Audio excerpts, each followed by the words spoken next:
사도행전 4장 12절 말씀.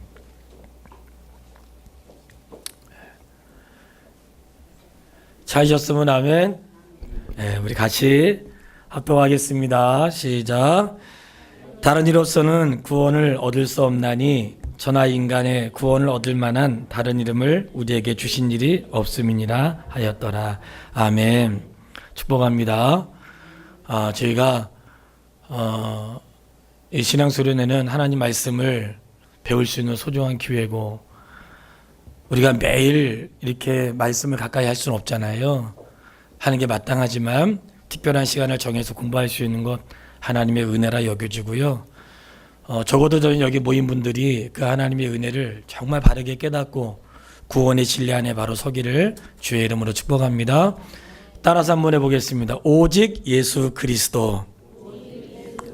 오직 예수 그리스도. 어제는 뭐였죠? 어제 오직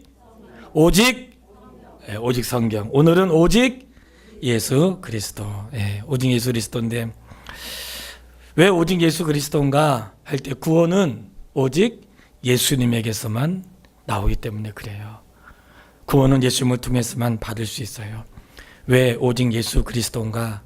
이제 오늘 이 말씀이 나오게 된 배경을 먼저 설명을 드리고, 그리고 왜 우리가 예수 그리스도를 내 유일한 인생의 구원자로 삼아야 되는가를 말씀드리려고 해요.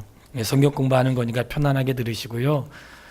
중요한 내용은 이제 PPT로 준비를 했는데, 예수님 외에는 다른 구원자가 없어요. 우리가 구원의 공로는 오직 예수님에게만 있는데, 종종 우리가 공로패 이런 거 하잖아요. 공로패. 저도 노회에서 공로 목사라고 하는 규정이 만들어졌었어요. 저희 노회로 공로 목사. 근데 공로 목사가 어떻게 하면 공로 목사가 되는가? 그 규정이 있어요. 최소한 20년 이상 목회하고 예배당을 건축하고, 그러니까 규정을 만들어 놓은 거예요. 자녀 중에서 신학을 하거나 그 교회에서 신학생이 몇 명이 배출되고, 뭐 이러한 규정을 점수를 매겨놨어요. 여러 가지가 많아요. 사회에서 얼만큼 하고, 총회 임원을 하고, 노회 임원을 하고, 이런 규정이 있어요. 근데 그 규정을 되려면 제가 점수를 한번 매겨봤어요. 채점을 매겼는데 저는 조금만 하면 되겠더라고요. 근데 어느 날 총회에서 공로 목사 폐지, 이게 안건으로 올라왔어요. 그 안건은 뭐냐? 이 땅에 공로가 어딨나? 공로는 오직 예수 그리스도만 있습니다. 할렐루야. 그래서 공로 목사 폐지를 했어요. 그래서 그 뒤로 저희 교회도 공로 목사 폐지를 순종하고, 이 땅에 누가 공로가 있는가? 그래서 우리 교회 들어올 때 사실 저는 정말 고마운 마음에, 우리 성전 이전할 때 성전이 아니라 예배당 이전할 때 우리 성도님들 한 명도 딴 데로 세지 않고 다 왔잖아요. 그 여기 계신 분들, 원래 있었던 분들 명단을 다 받아가지고 올려서 진짜 고마웠던 거예요. 그 밑에 내려가다 있는 것은 그냥 제가 자랑하려고, 잘난 척하려고 한 게 아니고요. 그때 기도하다가 내가 너를 잊지 않을 것이다 하는 그 주의 말씀에 묵상이 돼서 공로를 누구 개인에게 돌린 게 아니고 전체 성도 명단의 이름을 기록했던 거예요. 그런데 우리 교회 오셨던 김재원 목사님이 저한테, 천 목사 이제 됐으니까 내려 그러시더라고. 공로는 오직 주님에게만 있어 그러셔. 오늘 그거예요. 가톨릭을 말하지 않을 수가 없는데 제가 누굴 비난하려고 하는 게 아니라 왜 그런 일이 있었는지를 말씀을 드리려고 하는 거예요. 왜 오직 그리스도라는 이야기가 나오게 되었는가? 공로는 예수님에게만 있는데 가톨릭에는 공로가 누구에게도 있냐면 교황이나 신부나 성자들, 성자라고 말하는 것은 예수님의 12사도와 그와 비슷한 길을 걸어갔던 사람들을 성자라고 해요. 캐톨릭 성당에 가면 굉장히 많은 사람들의 그림도 있지만 형상이 있잖아요. 굉장히 많은 사람들 형상인데, 이 형상은 다 뭐냐면 성자라고 말하는 사람들의 형상을 만들어 놓은 거예요. 그래서 성자에게는 무엇이 있나? 그들에게는 잉여 공로라는 게 있어요. 이 잉여 공로란 말은 뭐냐면, 그 사람이 사는 날 동안 공로를 너무 많이 세워가지고 자기 공로는 구원을 받기 충분하고 다른 사람도 구원할 수 있는 공로가 그에게 있다는 거예요. 맞아요? 틀려요? 근데 그걸 믿고 있는 사람들이 있어요. 잉여 공로라는 게 있어서 성자는 아주 거룩하게 살아갔던 사람들이기 때문에 그는 구원받기에 충분하고 너무나 많은 공로가 있어가지고 예수 공로가 아니라 그 성자의 공로를 의지하면 그 사람도 구원받을 수 있고 연옥 있는 사람도 천국 갈 수 있다는 그런 믿음을 가지고 있어요. 그래서 그런 이야기들이 당시 중세 시대에도 있었기 때문에 무슨 성자가 공로가 있나, 무슨 교황이 공로가 있나, 신부나 무슨 인생 공로가 있나, 목사도 공로가 없어요. 목사도 죄인이고 목사도 하나님의 똑같은 다르지 않는 사람이고 다만 직분이 목사라 말씀을 전하는 직분을 받았기 때문에 복음 증거자로 사는 거예요. 목사가 죄가 없지 않아요. 어떤 분은 그러더라고요. 목사는 똥 놓는 줄 알았다는 거예요. 어릴 때 그런 줄 알았다는 거예요. 어릴 때. 저도 초등학교 때 교회 갔다 깜짝 놀랐어요. 목사님이 반바지 입고 계시더라고. 네, 난 목사님이 반바지 안 입고 있는 줄 알았어요. 갔는데 런닝셔츠만 입고 계시는 거예요. 그 얘기를 한 집사님이 저한테 얘기하더라고. 근데 여러분 똑같습니다. 사는 거. 네, 다르게 살지 않고요. 저희도 집에서 엄청 편하게 살아요. 그런데 생각할 때 뭔가 다르다고 생각하는 거야. 아, 목사는 다르겠지. 신부는 다르겠지. 성자는 다르겠지. 이제 그 자세한 내용, 그 부분에 대한 또 은혜에 대한 말씀은 오후 2시에 말씀을 드리고요. 아무튼 그런 일이 있었어. 근데 오늘 말씀과 더불어서 디모데전서 2장 4절로 7절 말씀도 같이 볼 거거든요. 한번 성경을 펴보세요. 디모데전서 2장 4절로 7절 말씀. 글 펴놓으시고 제가 말씀을 전하겠습니다. 디모데전서 2장 4절로 7절 말씀. 신약성경 338페이지. 찾으셨어요? 네, 같이 합독하겠습니다. 2장 4절로 7절 말씀 시작. 하나님은 모든 사람이 구원을 받으며 진리를 아는 데에 이르기를 원하시느니라. 하나님은 한 분이시요 또 한 하나님과 사람 사이에 중보자도 한 분이시니 곧 사람이신 그리스도 예수라. 모든 사람을 위하여 자기를 대속물로 주셨으니 기약이 이르러 주신 증거니라. 이를 위하여 내가 전파하는 자와 사도로 세움을 받은 것은 참말이요 거짓말이 아니니 믿음과 진리 안에서 내가 이방인의 스승이 되었노라. 아멘. 자, 이제 사도 바울은 뭐냐면요, 사도 바울은 평생의 소원이 있는데 복음을 전하는 자로 살고 싶은 게 사도 바울의 소원이었어요. 언제부터 그런 소원이 있었는가? 여러분 놀라지 마세요. 언제부터 그런 소원이 있었는가? 예수 그리스도를 만날 때부터. 우리는 예수 믿고 한참 살다가 은혜 있고 한참 있다가 복음을 전해야 되는데 이러면 가질 수 있는데, 사도 바울은 그는 예수 그리스도를 믿는 자를 핍박하는 자였고, 그리고 바리새인 중에 바리새인 교만하게 살았던 사람인데 그리스도 예수를 만난 그때, 만날 때부터 주님을 증거하는 자로 살기로 결심했던 사람이에요. 그러니까 전도는 누가 하는 거예요? 예수 믿기로 결정한 날부터 하는 거예요. 내가 그리스도 예수를 구원받은 경험한 날부터 내 입속에 그리스도를 증거하는 삶을 살아가게 되는 거예요. 이렇게 복음을 증거하는 사람들의 삶이 있는데, 이제 말씀드렸던 것처럼 이 중세 시대에 예수 그리스도를 인생의 중심에 모셔야 되는데 중심에 모시지 않고 중심 밖으로 예수님이 밀려나기 시작했어요. 어제 말씀드렸던 것처럼 성경이 중심이어야 되는데 성경이 교황의 권위 밖으로, 어떤 내 인생의 권위 밖으로 밀려나기 시작한 거예요. 자, 우리는 예수 그리스도를 통해서만 구원받을 수 있다는 사실을 믿으시면 아멘? 정말로 믿으세요? 진짜로 믿어야 돼요? 자, 고해성사에 대해서 말씀을 드리겠습니다. 천주교에 고해성사가 있어요.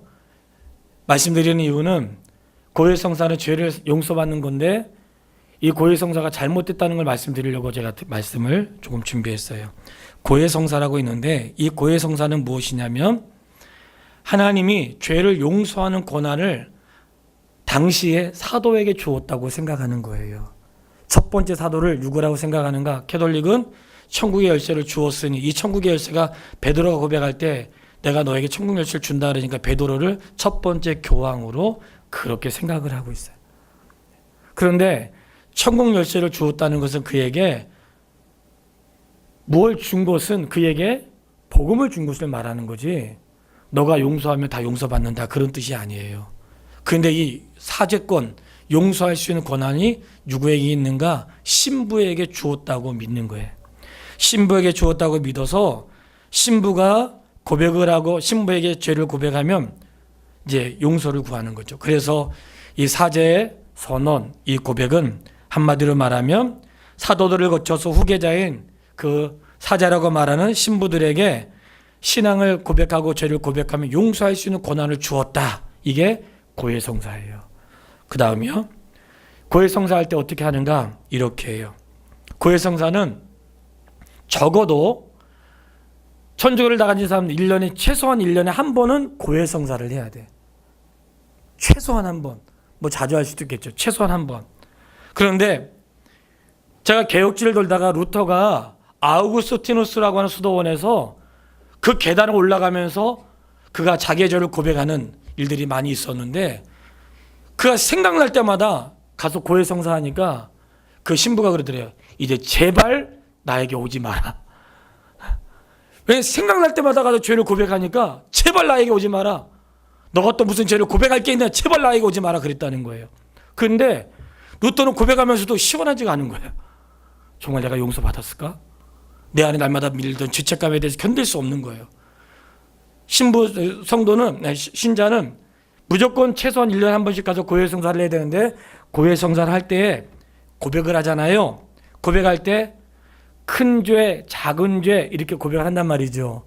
그러면 큰 죄와 작은 죄, 죄의 경중에 따라서 신부가 어떻게 하라고 말을 해요. 예를 들면 성지 순례를 하십시오. 당시에 십자가 군정에 군대에 출마하십시오. 아니면 헌금을 하십시오. 아니면 구제하십시오. 이렇게 뭘 하라고 이야기를 한단 말이지. 그러면 그 이야기를 해야지만 이제 고해성사의 죄가 끝나는 거예요. 오늘날은 십자가 원정이나 이런 걸 하지 않지만 오늘날에는 여러 가지 일들을 또 하겠죠. 미사에 참여하십시오. 선양을 하십시오. 뭐 고행을 하거나 어떻게 하십시오. 헌금하십시오. 이렇게 뭔가 규정을 주어지면 그렇게 함으로 해서 완성이 되는 거예요. 이것이 비성경적이라는 거예요. 이것이 옳지 않다는 거예요. 죄를 신부에게 고백하는 것 자체가 옳지 않다는 거예요. 그렇게 고백하면 신부가 내가 그대의 죄를 용서하노라. 이렇게 하면 그가 그것을 완수함으로 죄의 용서함을 받는 거예요. 언제요? 죄를 지을 때마다. 어떻게 해요? 1년에 한 번씩 최소한. 그런 일들을 반복해서 했다는 거예요. 이것은 엄청나게 큰 죄고 주님의 십자가 구속의 은혜를 무색하게 하는 아주 나쁜 그러한 방법이라는 사실을 알아야 되는 거예요. 왜냐? 성경에 너희 죄를 서로 고백하라 이런 말씀이 야고보서에 있어요. 죄를 고백하라. 만약에 그 말씀을 그대로 믿는다면 그 신부도 신자한테 죄를 고백해야죠. 서로 고백하라고 했으니까. 원래 하나님의 교회에서 가끔 그래요. 자기 죄를 공개적으로 고백하는 사람들이 있어요. 저는 가능하면 그렇게 하지 말라고 얘기하고 싶어요. 여기서 죄를 고백하라 이 말은 고백하는 거 맞죠. 아, 내가 예수 믿기 전에 있었던 죄를 고백함으로 회개함으로 고백하는 거 귀한 거죠. 자랑거리가 아니니까. 그런데 그 고백하라 요즘에 공교회에서 죄를 공개적으로 고백하는 경우가 있어요. 그러면 한번 성도님들이 생각을 한번 해보세요. 제가 공개적으로 충격적인 아무도 알지 못한 충격적인 죄를 고백했어. 그 고백을 듣는 순간 성도님들이 아 주님이 다 용서해 주겠지. 그렇게 믿지만 그 다음 그 사람은 어떻게 생각하겠어요? 그런 마음이 들지 않겠어요? 그러니까 죄는 공개적으로 고백하는 게 아니에요. 죄는 주님에게 고백하시기를 바랍니다. 사마리아 성에서 시몬이 죄를 범했을 때에 베드로가 분명히 얘기했어요. 주님께 기도하십시오. 가론유다가 예수님 밟고 너무나 죄책감이 돼가지고 견딜 수 없어가지고 가지고 왔잖아요. 그래서 그 핏값을 도로 가지고 왔잖아요. 가지고 왔어도 용서받을 수 있었어요? 없었어요. 그걸로 피밭을 샀어요? 용서받을 수 있어요? 없어요. 성경은 말씀하기를 그가 용서받지 못할 곳에 갔다고 말씀을 하셔. 죄는 사람에게 고백하는 게 아니에요. 오히려 우리가 하나님 말씀을 비춰본다면 기록된 말씀이 있어요. 죄는 하나님 우리에게 말씀하세요. 이사야서 1장 18절 말씀. 성경을 찾았어요. PPT로 한번 보여주세요. 이사야서 1장 18절 말씀. 다음 거요. PPT 넘겨주세요.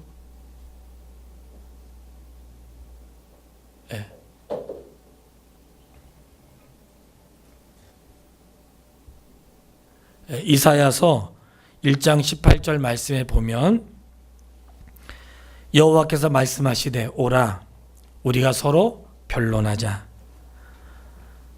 너희 죄가 주홍 같을지라도 눈과 같이 희어질 것이요 진홍같이 붉을지라도 양털같이 희게 되리라. 아멘. 누구에게 나가는 거예요? 아버지 앞에 나가는. 요한 1서 1장 9절 말씀은 너무 선명하게 말씀하세요.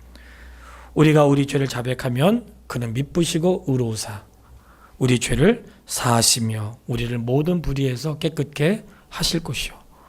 그러니까 죄 사함은 누구에게 하는가? 죄 사함은 주님 앞에 하는 거예요.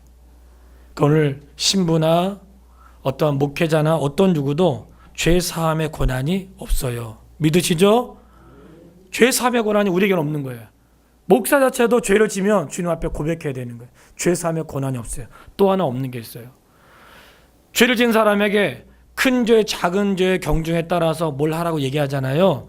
한번 물어볼게요. 대답해 보세요. 큰 죄하고 작은 죄가 있을까요? 없을까요? 어떨 것 같아요? 이건 좀 큰 것 같은데 이 정도는 이건 좀 작은 것 같은데 죄는 크고 작은 죄가 없어요. 우리가 어떤 찬양 중에 우리들의 뭐 큰 죄, 작은 죄 이런 표현이 있는데 큰 죄, 작은 죄 표현이 있어요. 큰 죄, 작은 죄라고 나오는 표현은 기독교 표현이 아닙니다. 큰 죄, 작은 죄는 카톨릭적인 표현인 거예요. 우리는 죄지 큰 죄, 작은 죄가 없어요. 그리고 또 하나 중요한 사실, 죄에 따라서 고행을 하거나 죄에 따라서 헌금을 얼마 하라고 하거나 죄에 따라서 뭐 성지순례 하거나 이렇게 말하지 않는다는 거예요. 죄의 열매는 무엇을 함으로 완성되는 게 아니라 죄의 열매는 죄에서 돌아섬으로 완성되는 거예요. 그러니까 내가 죄 사함의 은혜는 내가 무엇을 참여하는 게 아니에요. 오늘 성도가 헌금할 때 죄 용서받기 위해서 헌금하는 거 아니야. 내가 11조와 예물을 드릴 때 죄 용서의 대가로 드리는 거 아니에요. 부조금 하는 거 아니에요. 그런 마음으로 하면 안 돼. 내가 하나님께서 봉사하는 것을 죄의 대가로 봉사하는 거 아니에요. 죄는 그런 거 아니에요. 죄 사함의 은혜는 대가가 없어요. 오늘 주께서 말씀하시기를 값없는 은혜를 주었는데 너무나 값없는 은혜를 너무나 값 비싼 은혜로 바꿔놓았다고. 분명히 기억하세요. 죄는 신부나 목사에게 고백하는 게 아니에요. 죄는 주님 앞에 나가서 주님의 이름으로 아버지께 고백하는 것이고, 할렐루야. 죄 사함의 은혜는 하나님의 말씀을 통해 죄 사함의 은혜를 얻는 것이고, 죄 사함에 대한 대가는 내가 다른 걸 지불하는 게 아니에요. 주님의 은혜로 인하여 내가 깨끗함을 입게 되었다는 사실을 기억하시기를 바랍니다. 자, 성경을 폈으면 2장 5절 말씀, 디모데전서 2장 5절 말씀 같이 읽어보겠습니다. 시작. 하나님은 한 분이시요 또 하나님과 사람 사이의 중보자도 한 분이시니 곧 사람이신 그리스도 예수라. 아멘. 하나님 몇 분이세요? 한 분. 중보자 몇 분이세요? 그분 누구세요? 아멘. 우리의 중보자는 오직 예수님이세요. 중보자는 예수님밖에 없어. 이 중보자는 예수님밖에 없는데 우리 사람들은요 중보자가 필요해. 누군가 가운데서 내 편 들어주는 사람이 필요해요. 욥기도 그랬어요. 욥은 자기 잘못하지 않았는데 친구들이 와가지고 잘못했다고 하니까 제발 나 좀 변론해 주세요. 진짜 목사로도 있잖아요. 진짜 답답할 때 있어요. 정말 답답할 때 있어요. 제가 뭐 믿고 안 믿고 성도님들 마음인데요. 웬만하면 믿으세요. 우리도 살면서 진짜 답답한 거야. 내 속을 보여줄 수도 없고 속을 보여준다고 알 수나 있나요? 그러니까 뭔가 내 생애 가운데 누가 나를 그 사람 사이에서 뭔가 좀 이렇게 중재하고 싶은 그런 사람이 필요한데 그런 사람의 심리를 알기 때문에 이단들이 많이 일어나는 거예요. 그 자기가 예수라는 둥, 내가 중보자라는 둥, 성경에 말씀하는 사람 나라는 둥. 이상하게도 그런 사람들이 너무나 많은 사람들이 현혹되고 넘어가잖아요. 목사도 중보자가 아니에요. 목사도 중보자가 아니에요. 다만 예수님께로 인도하기 위한 마치 우리가 중매쟁이라고 비유하는 것은 완전한 중보자는 아니지만 예수님을 쫓아서 뭔가 그가 예수님을 만날 수 있도록 뭔가 접촉할 수 있도록 와보세요. 만나보세요. 들어보세요. 그런 역할이지 중보자는 아닌 것이에요. 단지 우리가 그리스도 예수님께 인도할 뿐인 거예요. 그런데 그 중보자를 교황이나 성자나 신부가 중보자 역할을 한다고 생각하는 거예요. 말씀드렸죠. 캐톨릭에는 성모 승천설이라는 게 있어요. 성모는 죄가 없다. 마리아가 죄가 없다 그래요. 아닙니다. 성경은 너무나 분명하게 마리아가 죄가 없어서 탄생한 게 아니고요. 마리아의 몸을 통해서 예수님을 이 땅에 보내시는 통로로 삼으신 거예요. 그러니까 어떤 누구도 사람 그러면 교황을 위시하는 모든 자들이 저는 그거 보셨는지 모르겠지만 교황이 한국 방문했을 때 야 정말 미쳤구나. 이건 완전히 신이구나. 여러분 그런 거 혹시 생각 못 하셨어요? 신인 거야. 그 사람이 축복하면 다 난리 나는 거예요. 예. 여러분 분별해야 돼요. 예. 정말 그 당시에 그들이 지키려고 했던 너무나 소중한 것들을 지금 잊어버리고 사는 거예요. 그래서 우리가 이렇게 시간을 정해서 말씀을 공부하는 시간을 갖는 거고요. 자, 유일한 중보자는 누구시라고요? 예수님이세요. 아멘. 유일한 중보자는 예수님이세요. 예수님만이 유일한 중보자가 되세요. 예수님이 중보자가 되시는데 오늘 말씀처럼 하나님은 한 분이시고 유일한 중보자가 되세요.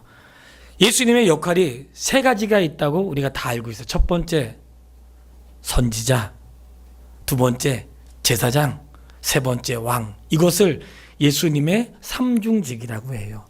예수님이 이 땅에 오시면서 하셨던 그 역할 가운데 세 가지 역할인데 그 첫 번째가 선지자. 선지자 뭐예요? 하나님 말씀을 전하는 사람이잖아요. 당시의 선지자는 대언하는 것이지만 예수님은 하나님이시니 그분의 말씀을 전하시는 거죠. 제사장 누구예요? 당시의 제사장은 죄를 용서하기 위해서 중간에 역할을 했던 사람들이죠. 근데 예수님은 친히 제물이 되시고 친히 구원을 완성하신 분이거든요. 왜 예수님을 왕이라고 해요? 우리의 진정한 왕 예수 그리스도를 내 인생의 주인으로 모셔서 그렇게 사는 것을 말을 해요. 자, 이렇게 우리의 중보자는 예수님밖에 없어요. 우리 힘으로는 하나님께 나아갈 수 없는 거예요. 그렇기 때문에 주님이 우리의 사이에서 하나님께 나아갈 수 있도록 도와주세요. 그래서 우리가 기도할 때 누구의 이름으로 기도해요? 다 같이 뭐라고요? 네, 왜 예수님의 이름으로 기도해요? 그분의 이름으로 고백하는 거예요. 그분의 이름으로 나가야지만 하나님 받으시고요.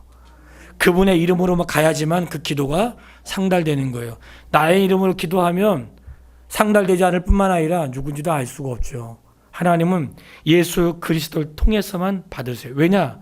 유일한 통로가 되시기 때문에 그래요. 하나님께로 가는 유일한 길, 예수님의 길밖에 없는 거예요. 다른 길은 없어요. 그렇기 때문에 예수님만이 유일한 중보자가 되신다는 것을 꼭 기억하시기를 바라요. 또 한 가지 아주 중요한 사실이에요. 이 말씀은 예수님만이 중보자가 되신다는 것과 더불어서 아주 중요한 얘기인데 한번 따라해 보세요. 예수님만이 속전이 되십니다. 예수님만이 속전이 되십니다. 이거는 굉장히 중요한 말이고요. 왜 속전인가 할 때 속전은 값을 지불한다 이런 거거든요. 값을 지불한다. 우리나라도 그런 제도가 있었잖아요. 종에 대한 제도가 있었잖아요. 종에 대한 제도가 있었고 뭔가 이제 그 종에서 벗어나려면 표가 있어야 되는데 자꾸만 제가 학생 때에는 요즘에는 그런 걸 잘 알아요. 제가 학생 때는 이제 그런 얘기 많이 해요. 천방지축 마골피 기억나시죠? 하나님의 은혜죠. 제가 그 시대에 안 태어난 게. 예. 그 쌍놈 집안인 거예요. 태어났는데 쌍놈인 거야 집안이. 예. 그러니까 뭐 신분을 바꿀 수가 없는 거죠. 학생 때 엄청 놀림받았습니다. 예. 그런데 태어났는데 쌍놈인 거예요. 신분을 바꿀 수가 없는 거죠. 근데 이 속전이라고 하는 것은 신분을 바꿀 수 있는 기회가 된 건데 그에게 대가를 지불하고 그의 신분에서 풀어주는 거죠. 미국도 노예제도가 있었잖아요. 뭐 노예제도가 워낙 많이 있었지만 노예제도가 있었는데 그가 노예에서 해방을 받으려면 누군가 그를 노예에서 사야 되거든요.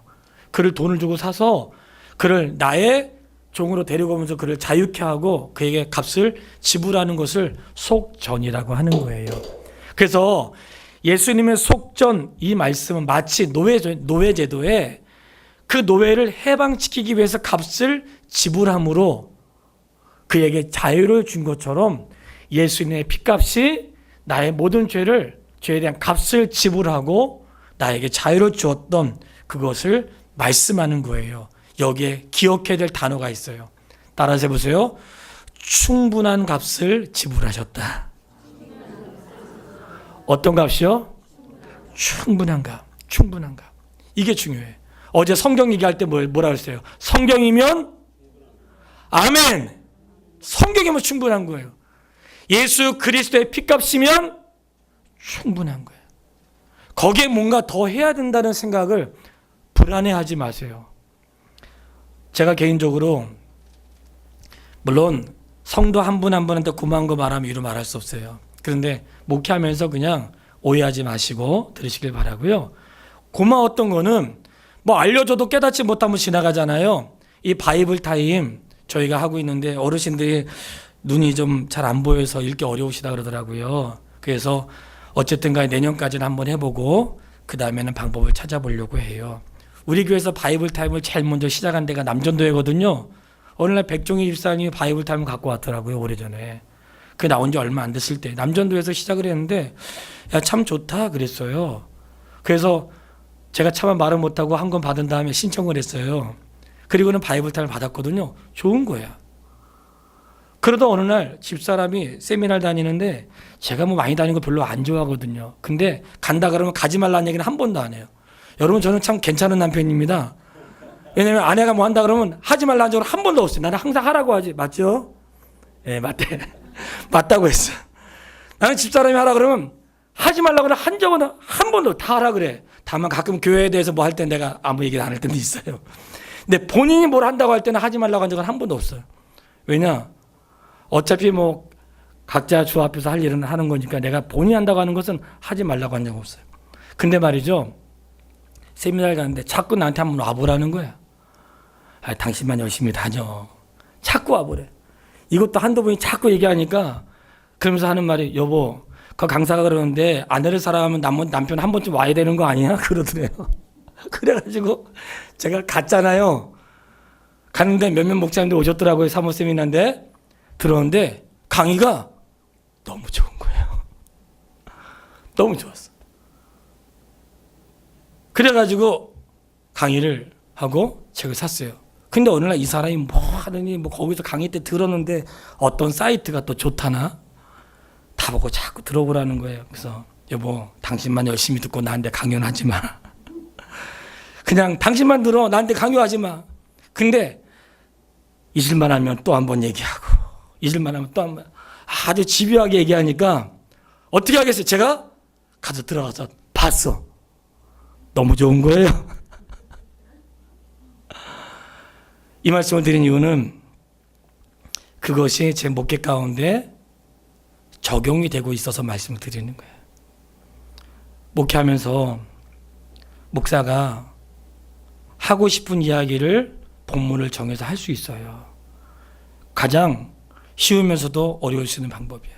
근데 여러분 우리는 지금 창세기부터 어떻게 해요? 이사야서까지 같이 읽으면서 오고 있어. 뭔가 느끼는 거 없으세요? 결심한 거예요.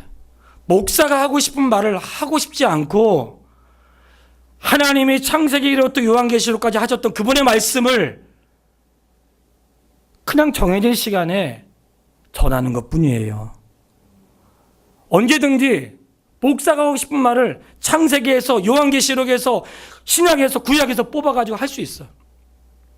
그런데 그렇게 하지 않는 이유는 그리하지 않아도 하나님의 말씀 자체가 생명이 있기 때문에 어떤 말씀을 어떻게 전해도 그 말씀이 오늘 나에게 주시는 말씀이라고 믿습니다.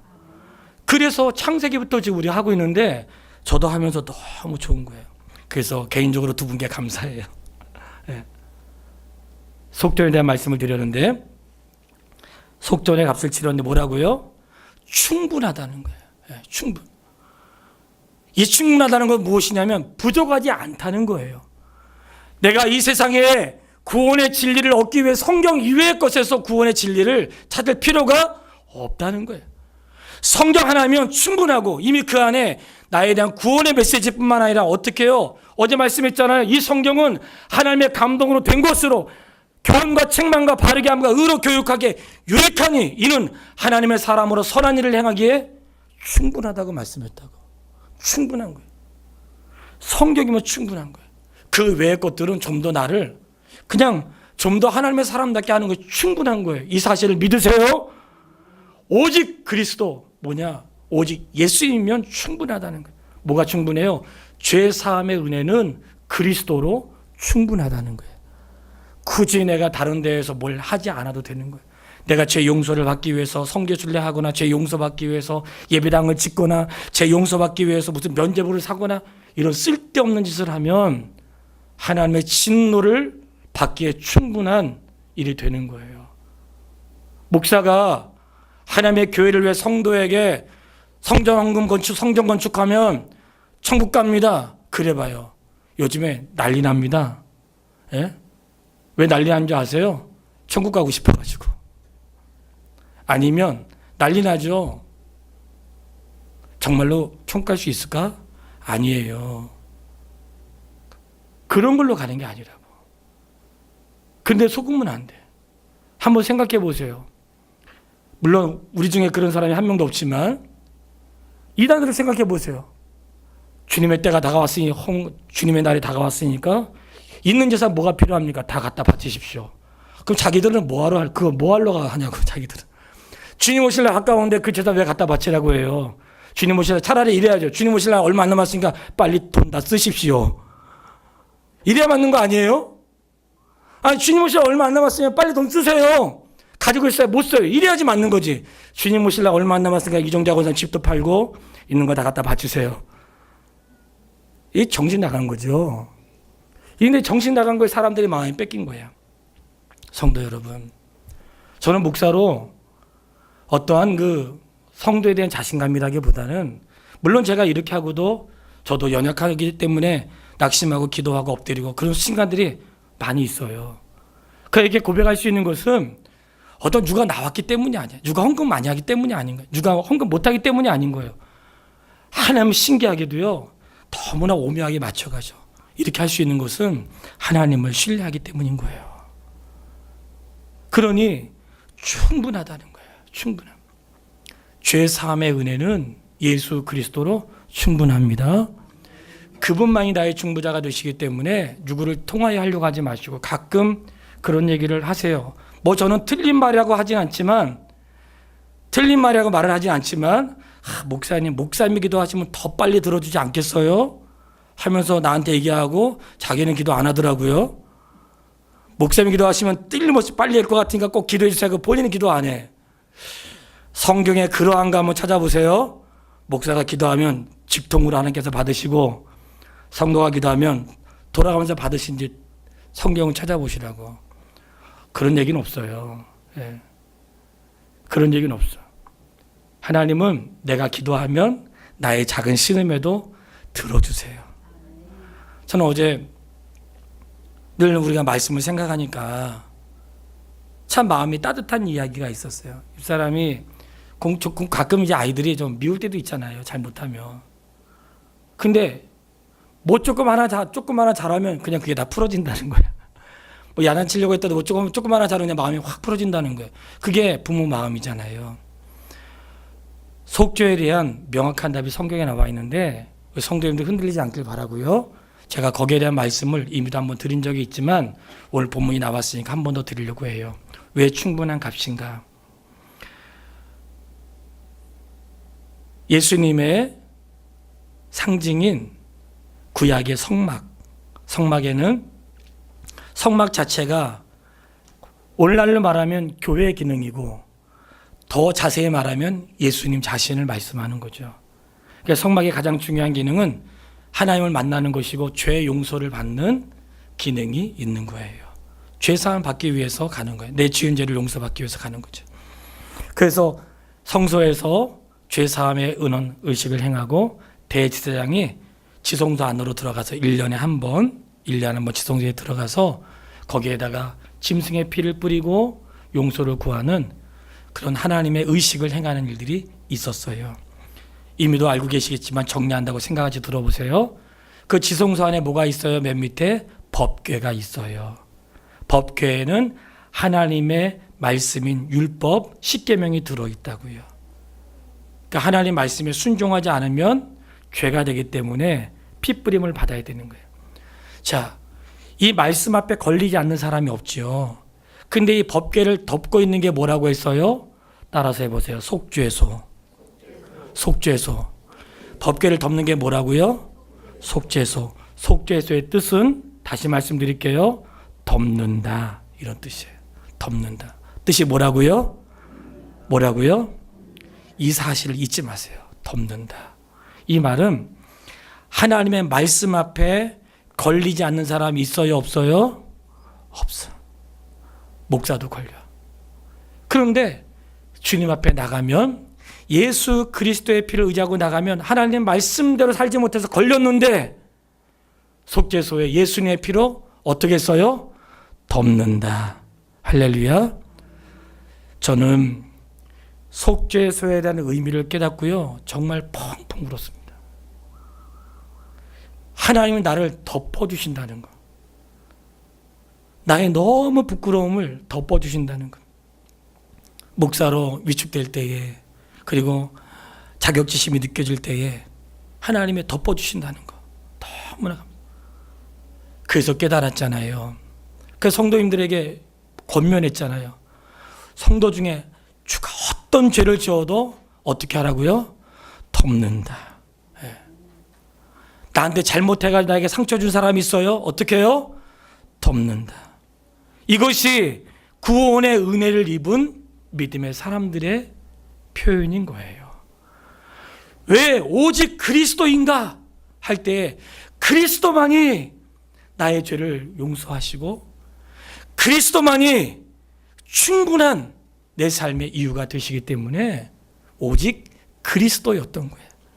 그렇기 때문에 당시에 나왔던 왜 오직 그리스도라고 했을까 하는 것은 말도 안 되는 사람들의 공로로, 교황의 공로로, 신부들과 성자들의 공로로 죄사함을 받을 수 있다는 그런 어리석음 앞에, 사람에게 가서 죄를 고백하고 용서받는 어리석음 앞에, 그 내가 뭔가 내 삶을 용서받기 위해서 자기를 고해하고 막 자해하고 고난을 극복하면서 했던 과거의 그 시대 앞에 그것이 얼마나 잘못된 것인지를 개혁자들을 통해서 말씀이 드러나면서 밝혀주시고, 이 말씀을 통해 자기를 고생하면서 용서받는 것이 아니라 예수 그리스도 앞에 나가서 어떤 죄든지 고백하면 용서해 주시고 주님의 핏부림으로 인하여 내게 다시는 그걸로 인하여 고민하거나 번민하지 않아도 되는 죄사함의 은혜를 허락해 주었으니 오직 예수뿐임을 고백합니다. 예수님밖에 없는 거예요. 결론을 내리겠어요. 어제는 오직 성경 그랬어요. 오늘 오직 그리스도. 왜 오직 그리스도인가? 예수님에 대한 이야기 너무나 많지만 죄사함에 대한 이야기를 지금 집중해서 말씀을 드리는 거예요. 어떤 누구도 나의 죄를 대신할 수 없어요. 주님만 나의 죄를 용서할 수 있고 그것으로 충분하다 그랬어요. 이 사실을 반드시 믿으시길 바라요. 충분해요.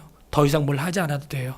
그리고 우리가 주의 말씀을 쫓아 열매를 맺는 삶을 살기를 바라기는 오늘 말씀처럼 우리가 예수 그리스도를 붙들고 예수님의 이름으로 기도하고 예수 앞에 나아가면 나에게 죄 사함의 은혜를 주시고 구원의 감격을 허락하시는 그 은혜를 풍성하게 누리시기를 주님의 이름으로 축복합니다.